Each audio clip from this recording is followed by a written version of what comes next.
దేవుని యొక్క అతి పరిశుద్ధమైన నామానికి మహిమ కలుగును గాక. ఆమేన్. అందరు ఇక్కడే ఉన్నారా? మంచిది.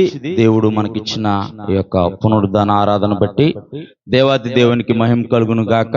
మరి గత కాలమంతా దేవుడు ఆయనకు కృపలో కాచి కాపాడిన విధానాన్ని బట్టి ఆయన కృతజ్ఞతాస్తుతులు చెల్లిస్తూ ఈ ఉదయకాల సమయంలో ఆయన యొక్క శరీరంలో ఆయన యొక్క రక్తంలో పాలు పంపులు పొందుచుండగా ఆయన తన వాక్యం ద్వారా మనల్ని పరిశుద్ధపరిచి నూతనపరిచి ఆయన కృపలో మనల్ని నడిపించును గాక.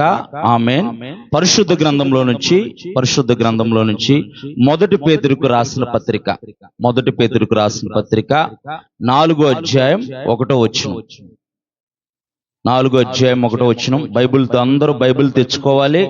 బైబిల్ తెచ్చుకున్న ప్రతి ఒక్కరు కూడా దేవుని యొక్క వాక్యాన్ని చూడాలి. వచ్చేవారు వస్తూ ఉంటారు కనుక మీరు అటు ఇటు చూడొద్దు. దేవుని యొక్క వాక్యం వైపు మీరు మనసు పెట్టవలసిందిగా ప్రేమపూర్వకంగా తెలియజేస్తున్నాం. మనం ఇక్కడ ఉండి మన మనసు ఎక్కడ ఉంటే మనకు ప్రయోజనం లేదు కనుక వచ్చేవారు వస్తూ ఉంటారు. వారికి ఏర్పాటు చేయబడిన ప్లేస్ లో స్థలంలో వారు కూర్చుంటారు కనుక మనము సమయం లేదు కనుక త్వరగా వాక్యంలోకి వెళ్ళిపోదాం. క్రీస్తు శరీరమందు శ్రమ పడిన గనక మీరును అట్టి మనసును ఆయుధముగా ధరించుకొడి. ఒకసారి చాపునానా. ఈ ఉదయకాల సమయంలో ఆయన శరీరంలో ఆయన రక్తంలో మనము పాలిభాగస్తులు అవుతుండగా మనం ఏమి ధరించుకోవాలి? ఏం ధరించుకుంటే ఆయన శరీరంలో ఆయన రక్తంలో పాలిభాగస్తులుగా అవుతాము? ఆయన శరీరాన్ని ఆయన రక్తాన్ని తీసుకోవటానికి ఏమి ధరించుకోవాలన్నది మనం చూద్దాం.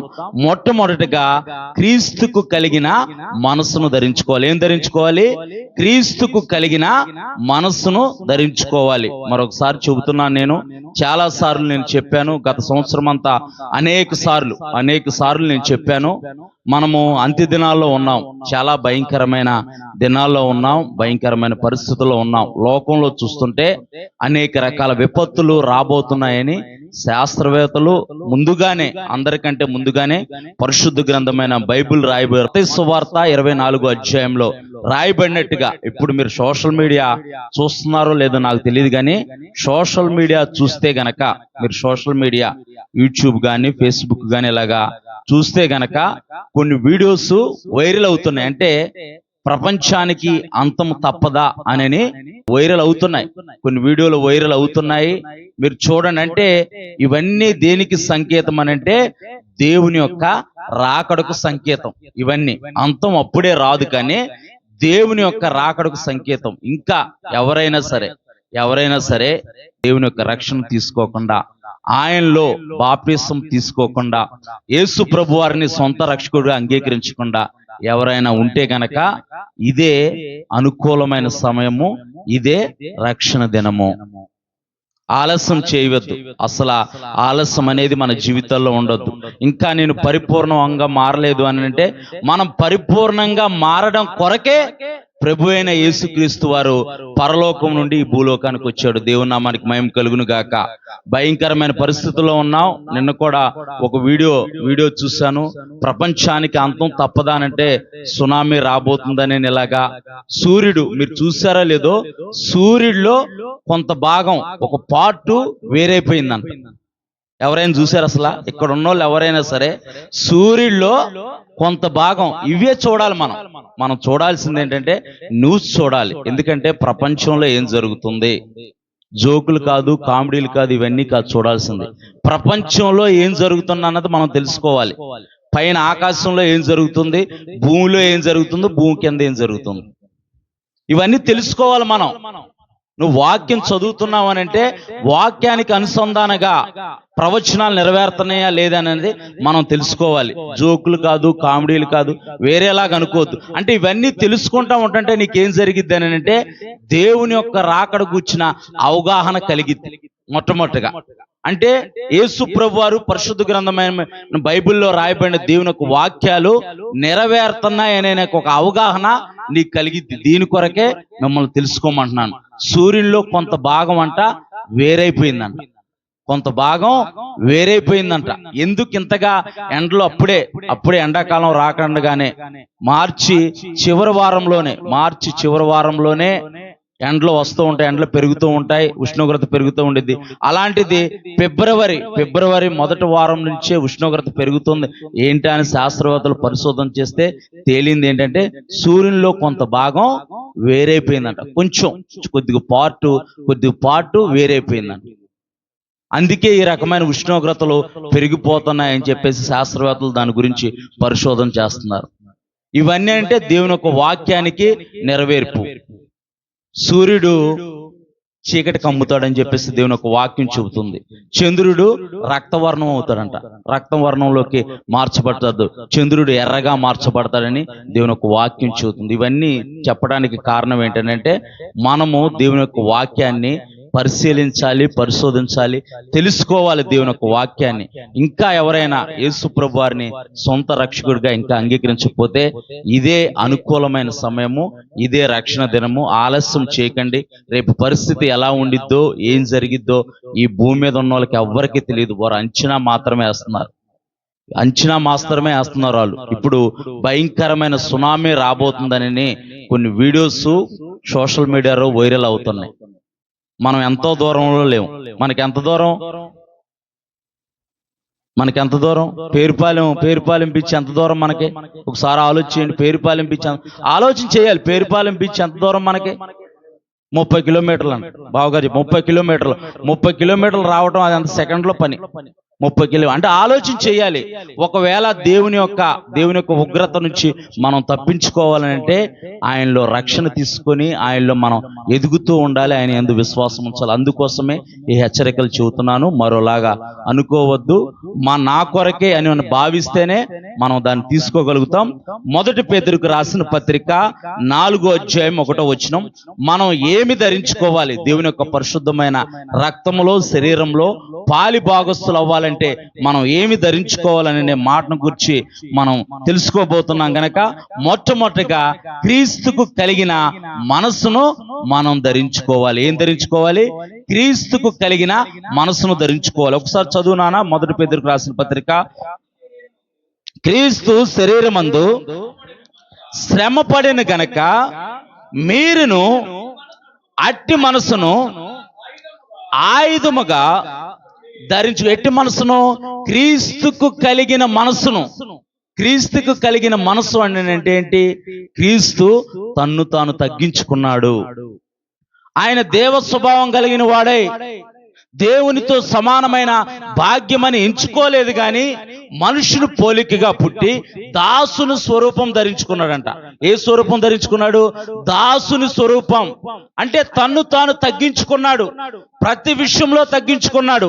అక్కడ రాయబడి ఉంది, శరీర విషయంలో శ్రమ పడిన వాడు శరీరమందు జీవించుచు మిగిలిన కాలము లేక ఇక మీదట మనుషాశలను అనుసరించి నడుచుకొనక దేవుని ఇష్టానుసారముగానే నడుచుకొనున్నట్లు పాపముతో జోలి ఇక ఏమీయూ లేక ఉండును. అంటే జోలి అంటే మన అందరికీ తెలుసు కదా. జోలి అంటే అందరికీ తెలుసా? జోలి అంటే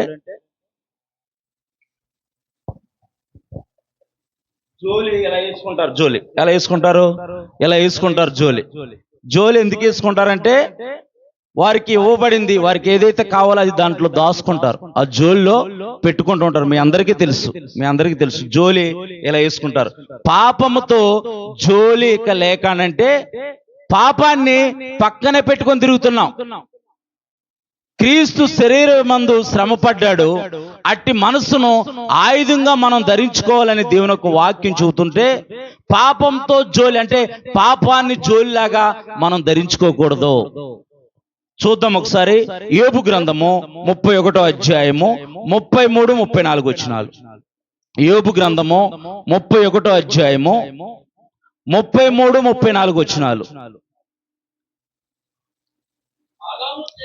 ఆదాము చేసినట్లు నా దోషములను దాచిపెట్టుకొని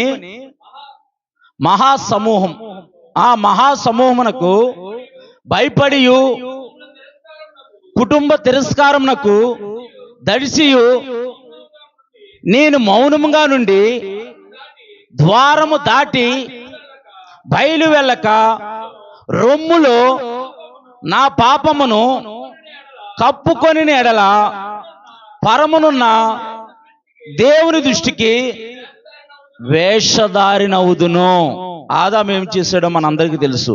దేవుని ఆజ్ఞను ఆదాము అవ్వ అతిక్రమించి దేవుని ఎదుట వారు అబద్ధం ఆడినట్టుగా, దేవుణ్ణే మోసం చేసినట్టుగా మనం పరిశుద్ధ గ్రంథమైన బైబిల్లో ఆది కాండంలో మనం చూడగలుగుతాం. ఆదాము ఏం చేశాడంట? దేవుని ఎదుట నిలబడినప్పుడు రొమ్ములో పాపాన్ని దాచుకున్నాడంట. పాపంతో ఇక జోలి ఏమీ లేకుండా ఆయన యేసు ప్రభు వారు ఆకారమందు మనుషునిగా కనబడి శరీరమందు ఆయన శ్రమ పడ్డాడు గనక అట్టి మనసును మనం ఆయుధంగా ధరించుకోవాలి. ఒక మాటలో చెప్పాలంటే శ్రమలో ఇబ్బందులు, ఇరుకులు, అవమానాలు వస్తున్నాయని పాపంతో కాంప్రమైజ్ అవ్వకూడదు. పాపంతో కాంప్రమైజ్ అవ్వకూడదు. పాపంలో నడుచుకోకూడదు. పాపం అనే జోలి వేసుకొని మనం తిరగకూడదు. క్రీస్తుకు కలిగిన మనస్సును మనం ధరించుకోవాలి. ఎప్పుడైతే క్రీస్తుకు కలిగిన మనస్సును మనం ధరించుకుంటామో, ఆయన నా కొరకే తన ప్రాణాన్ని త్యాగం చేశాడు. ఆయన నా కొరకే తన పరిశుద్ధమైన రక్తాన్ని చిందించాడు. ఆయన ఈ భూలోకానికి రాకపోయి ఉంటే నాకు రక్షణ లేదు, నాకు నిత్య జీవం లేదు అని మనం ఎప్పుడైతే ఆలోచిస్తామో, ఆయన మనస్సును మనం ధరించుకొని ఆయన మనస్సులకు అనుగుణంగా మనం నడుచుకుంటాం. మళ్ళీ ఒకసారి 1 పేతురుకు రాసిన పత్రిక 4:1 చదువునానా. క్రీస్తు శరీరమందు శ్రమపడిన గనక మీరును అట్టి మనసును ఆయుధంగా ధరించుకొనుడి. శరీర విషయంలో శ్రమ పడిన వాడు శరీరమందు జీవించుచు మిగిలిన కాలము ఇక మీదట మనుషాశలు అంటే మనిషి యొక్క ఆలోచనలు అనుసరించి కాకుండా దేవుని మనసును ఆయుధంగా ధరించుకొని దేవునికి ఇష్టానుసారంగా జీవించడం మొదలు పెడతాడు. దేవుని యొక్క వాక్యాన్ని అనుసరించి నడుచుకుంటాడు. దేవునికి అనుగుణంగా తను జీవిస్తాడు.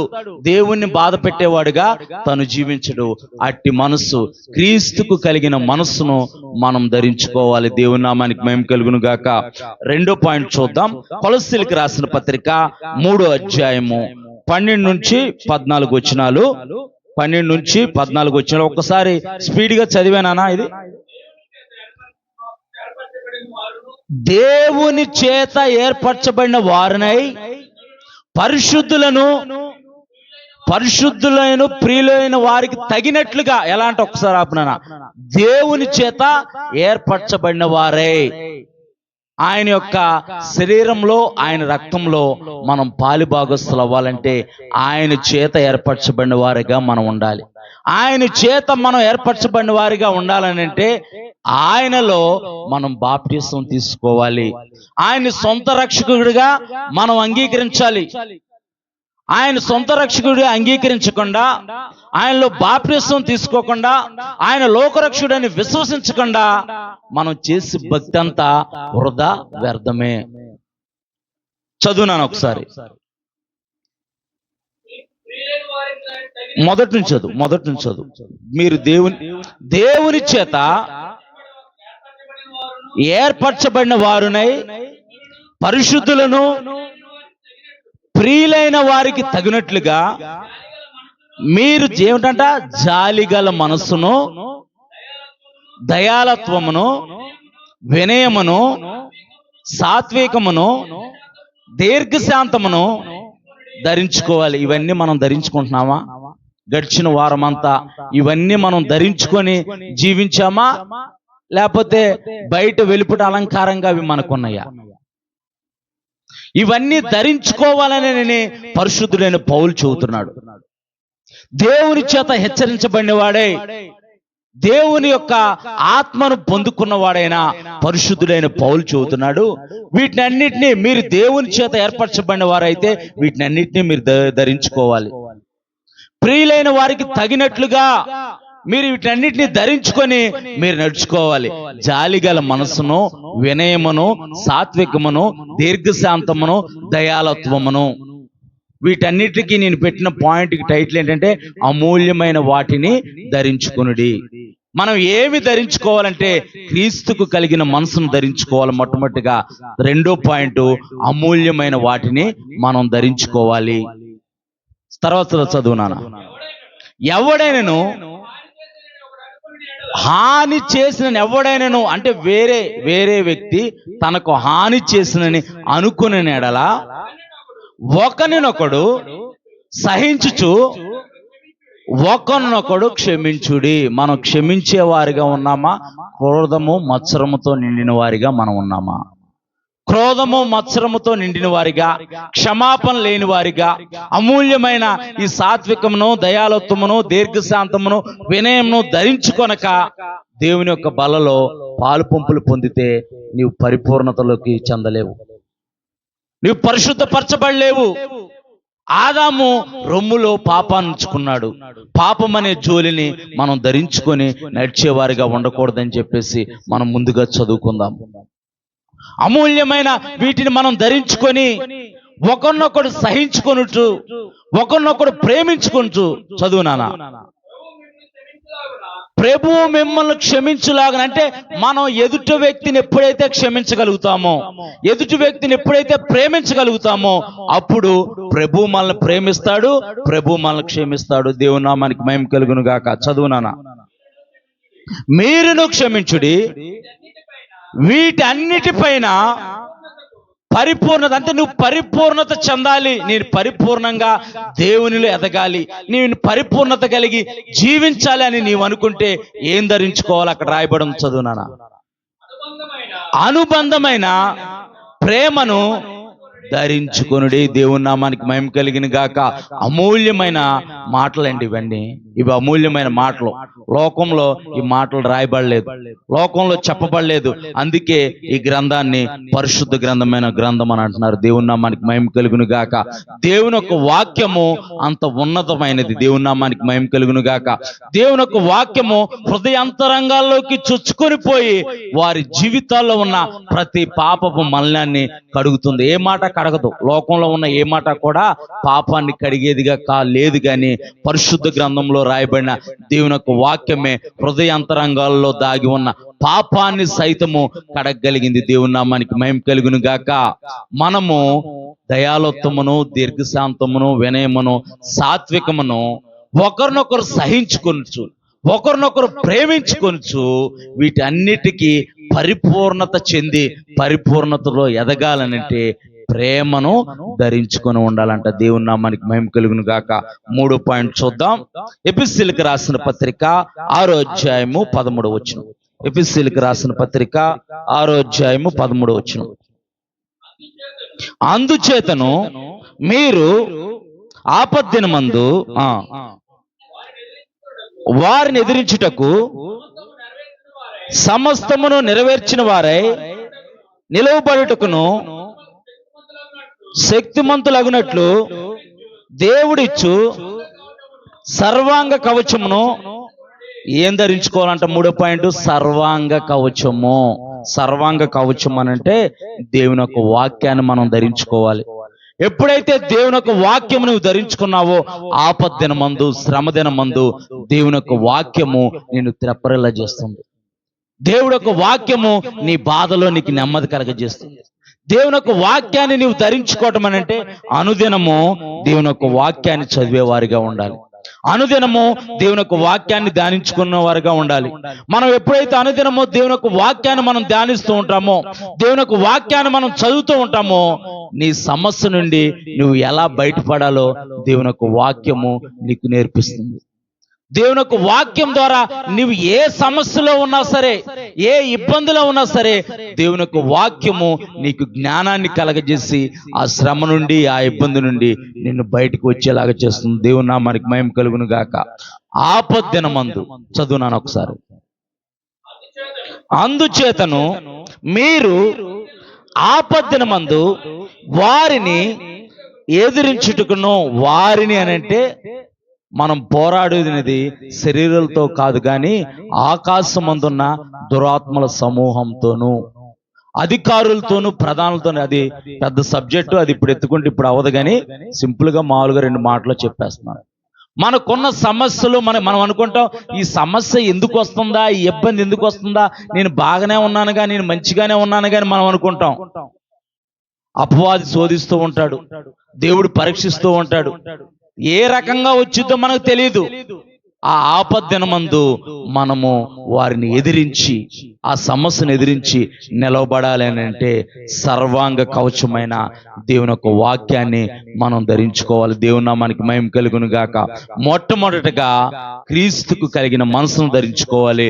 రెండోది అమూల్యమైన వాటిని ధరించుకోవాలి. అమూల్యమైన వాటిని అనగా మనం చదువుకుందాం, దీర్ఘశాంతము, దయాలత్వము, సాత్వికము, వినయము, ప్రేమ, వీటిని అన్నిటిని ధరించుకోవాలి. మూడోదిగా సర్వాంగ కవచం ధరించుకోవాలి. నాలుగోది చూద్దాం ఒకసారి. మోస్ట్ ఇంపార్టెంట్ ఇది. నాలుగోది ఐదోది అయిపోతుంది. నాలుగోది ఎఫెసీయులకు రాసిన పత్రిక 4వ అధ్యాయము 24వ వచనం. ఎఫెసీయులకు ఇప్పుడు చదువుకున్న ఎఫెసీయులకు రాసిన పత్రికలోనే వెనకాల 2 పేజీలు తీస్తే ఉండిద్ది 4వ అధ్యాయం. చదువున 4వ అధ్యాయం 24వ వచనం. నీతియు యథార్థమైన భక్తి గలవారై దేవుని పోలికగా సృష్టింపబడిన నవీన స్వభావమును ఏం ధరించుకోవాలంట? నవీన స్వభావాన్ని ధరించుకోవాలి. దేవుని యొక్క వాక్యం చెబుతుంది, నీతియు యథార్థమైన భక్తి గలవారే దేవుని పోలికగా సృష్టింపబడిన. దేవుని పోలికగా ఎప్పుడు నీవు సృష్టింపబడతావనంటే ఆయన్ని లోకరక్షకుడిగా విశ్వసించి ఆయనలో నీవు రక్షణ పొందితేనే. ఆయన లోకరక్షకుడిగా అంగీకరించి నీ హృదయమందు విశ్వసించి నీ నోటితో ఒప్పుకొని నీవు బాప్టిసం పొందితేనే నీవు నూతన పరచబడతావు, ఆయన పరిశుద్ధ రక్తంలో కడగబడతావు. దేవుని యొక్క వాక్యం చెబుతుంది, నీతియు యథార్థమైన భక్తి గలవారై దేవుని పోలికగా సృష్టింపబడిన నవీన స్వభావం. అప్పుడేం కలుగుతుంది నీకు?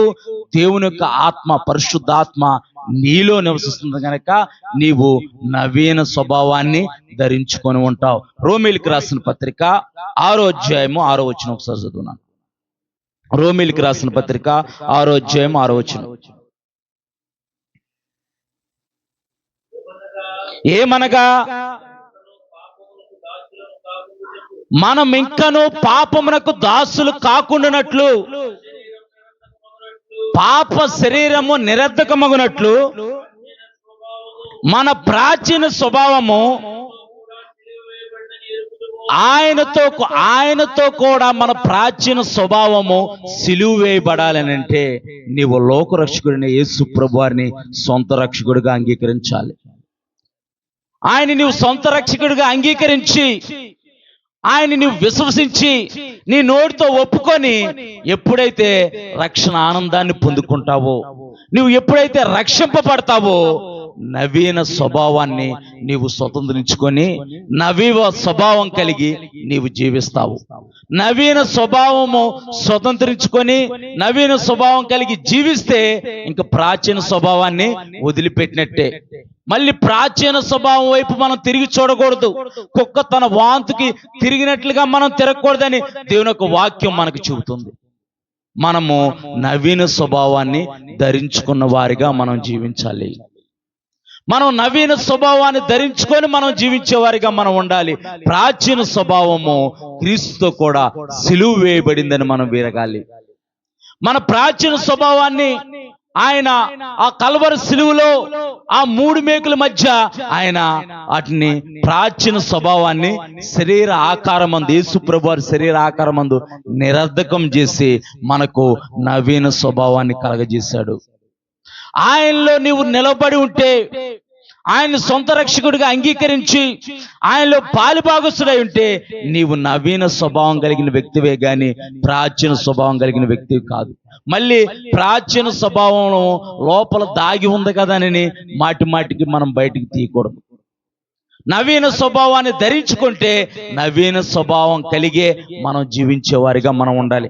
అక్కడే పైన రాయబడి ఉంది, ఎఫెసీయులకు రాసిన పత్రిక 4వ అధ్యాయం 22వ వచనంలో స్పష్టంగా రాయబడి ఉంది. ఆ రిఫరెన్స్ కూడా మీరు రాసుకొని ఇంటికి వెళ్ళి చదువుకోండి. మనము 4 పాయింట్ల వరకు చూసుకుందాం. 5వ పాయింట్ చూసుకొని ముగించుకుందాం. మనము మరి కార్యక్రమంలోకి వెళ్దాం. 5వ పాయింట్ రోమిలికి రాసిన పత్రిక 13వ అధ్యాయము 14వ వచనం. రోమిలికి రాసిన పత్రిక అపోస్తుల కార్యం తర్వాత ఉంటుంది. రోమిలికి రాసిన పత్రిక 13వ అధ్యాయము పేజీ నెంబర్ 142 పేజీ, కొత్త నిబంధనలు. మెట్టుకు ఇవన్నీ ధరించుకొని కూడా, ఇవన్నీ అంటే మనం ముందుగా చదువుకున్నాం. క్రీస్తు కలిగిన మనసు, అమూల్యమైన వాటిని, సర్వాంగ కవచము, నవీన స్వభావము, ఇవన్నీ ధరించుకొని కూడా మెట్టుకు ప్రభు అయిన యేసుక్రీస్తును ధరించుకున్న వారై శరీరేచ్ఛలను నెరవేర్చుకొనుటకు శరీర విషయమై ఆలోచన ఏం చేసుకోకూడదంట. మెట్టుకు సహోదరులారా అని పౌలు భక్తుడు రాస్తూ ఉంటాడు. మెట్టుకు ప్రియులైన వారులారా, మెట్టుకు ప్రియ దేవుని సంగమా, మెట్టుకు ప్రభు అయిన యేసుక్రీస్తును ధరించుకున్న వారై మనము ప్రభు అయిన యేసుక్రీస్తును ధరించుకున్న వారిగా మనం ఉండాలి. ఆయన ఎందరు అంగీకరించుదురో వారందరూ, అనగా ఆయన కుమారులు ఆయన కుమార్తెలు అవబడతారని దేవుని ఒక వాక్యం చెబుతుంది. మరి ఆయన కుమారులుగా ఆయన కుమార్తెలుగా మార్చబడిన మనము ఆయన్ని శరీర ఆకారమందు ఆయన చూపించేవారిగా ఉంటున్నామా? పాపాన్ జోలితో ఉండి పాపాన్ని జోలి తగిలించుకొని శరీరేచ్ఛల్ని చూపించేవారిగా మనం ఉంటున్నామా? ఈ ఉదయకాల సమయంలో ఆయన పరిశుద్ధమైన రక్తంలో, ఆయన శరీరంలో మనం పాలిభాగస్తులు అవుతూ ఉండగా, ఆయన ఆకారమందు మనుషునిగా కనబడి ఆయన యొక్క పరిశుద్ధమైన రక్తాన్ని నీ కొరకు నా కొరకు ధారపోసాడు. ప్రియమైన దేవుని సంగమా, ఆయన మనం జ్ఞాపకం చేసుకుంటే, నీతిమంతుని జ్ఞాపకం చేసుకున్నట ఆశీర్వాదకరం. ఈ ఉదయకాల సమయంలో ఆయన మనం జ్ఞాపకం చేసుకునే భాగ్యాన్ని ఆ ప్రభు అయిన యేసుక్రీస్తు మనకి ఇచ్చాడు గనక మెట్టుకు ప్రభు అయిన యేసుక్రీస్తును ధరించుకున్న వారే శరీరేచ్ఛను నెరవేర్చుకున్నటకు శరీర విషయమై ఆలోచన చేసుకొనుకోడి. శరీర ఆలోచనల్ని, శరీర తలంపుల్ని, శరీర ఊహలన్నిటినీ మనము ఆయన యందు సిలువ వేయబడినని ఎరిగి శరీర ఆశలను నెరవేర్చుకునే వారిగా కాకుండా పైనున్న వాటినే వెతికేవారిగా. పైన ఎవరు ఉన్నారంటే క్రీస్తు ధవల సింహాసనం మందు ఆసీనుమై ఉన్నాడు. మన ప్రియుడు లోకరక్షకుడైన యేసు ప్రభువారు నీ కొరకు నా కొరకు ఆయన పరిశుద్ధ సంఘం కొరకు రాబోతున్నాడని ఎరిగి మనము శరీర ఆశలను అనుసరించి నడుచుకొనక, శరీరేచ్ఛల్ని నెరవేర్చుకొనుటకు ఆలోచన చేసుకొనక, ఆయన రాకడ కొరకు మనం సిద్ధపాటు కలిగి ఆయన వైపు చూస్తూ, ఆయన ఎలాగైతే శరీరమందు శ్రమ పడ్డాడో మనము కూడా శరీరమందు శ్రమ పడినప్పుడు అట్టి మనసును, క్రీస్తుకు కలిగిన మనసును మనం ఆయుధంగా ధరించుకొని మనము శరీరేచ్ఛలను నెరవేర్చే వారిగా కాకుండా మెట్టుకు ప్రభు అయిన యేసుక్రీస్తును ధరించుకునే వారిగా మనమందరం ఉండి ఆయన కృపలో వర్ధిల్లాలని దేవుని యొక్క కృప, దేవుని యొక్క కనికరము ఈ ఉదయకాల సమయంలో మనకు తోడై ఉండి నడిపించును గాక. ఆమేన్. అందరం అలాగే మోకరిద్దాం. ఎవరు కూడా అందరము కూడా అవును ప్రభా, స్తోత్రం, నీకు కలిగిన మనసును మేము ఆయుధంగా మేము ధరించుకోవాలి నాయన. ఈ ఉదయకాల సమయంలో నీ శరీరంలో, నీ పరిశుద్ధమైన శరీరంలో, నీ పరిశుద్ధమైన రక్తంలో పాలిభాగస్తులుగా ప్రభా కాబోతుండగా వేటిని ధరించుకొని అయ్యా మేము జీవించాలో మీరు నీ వాక్యం ద్వారా నాతో మా అందరితో మీరు మాట్లాడాడు ప్రభా. అయ్యా మేము విన్న మాటల్లో విన్నమట్టి వారిగా ఉండకుండా వాటిని హృదయమందు భద్రపరుచుకొని ప్రభా మేము పరిపూర్ణత కలిగి పరిపూర్ణతలో ఎదిగేవారిగా ప్రభా అయ్యా మీరు మార్చి ప్రభా నీ కృపలో వర్ధిల్లింప చేయండి నాయన.